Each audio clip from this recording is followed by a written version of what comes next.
বসন্ত নয়, আমার দরজায় প্রথম কড়া নেড়েছিল অবহেলা। ভেবেছিলাম অনেকগুলো বর্ষা শেষে শরতের উষ্ণতা মিশিয়ে এলো বুঝি বসন্ত। দরজা খুলে দেখি আমাকে ভালোবেসে এসেছে অবহেলা।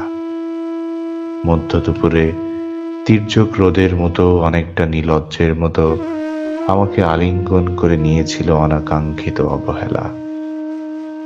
আমি চারপাশে তাকিয়ে দেখেছিলাম আমার দিন দশায় কারোর করুণা বাড়তি পেখম ছড়িয়ে আছে কিনা।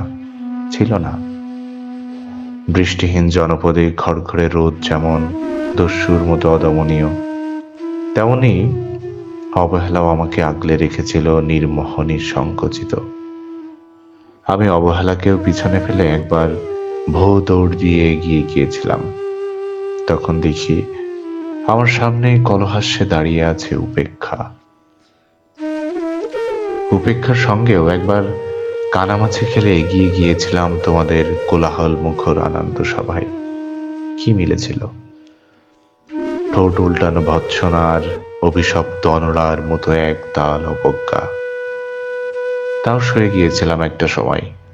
হ্যাঁ, একবার তুমি বা তোমরা যেন দয়া করে বাঁকা চোখে তাকিয়েছিলে আমার দিকে। তাচ্ছিল্য নয়, একটু মায়াই যেন ছিল। হতে পারে কাপা আবেগ ও মিশ্রিত ছিল তোমার দৃষ্টিতে। ওইটুকুই আমার যা পাওয়া। আমি ঝরে যাওয়া পাতা, তুমি ছিলে আকস্মিক দমকা হাওয়া।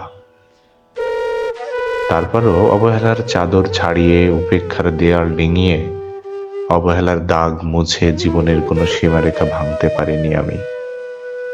এ কথা জানে শুধু অন্তর্যামী।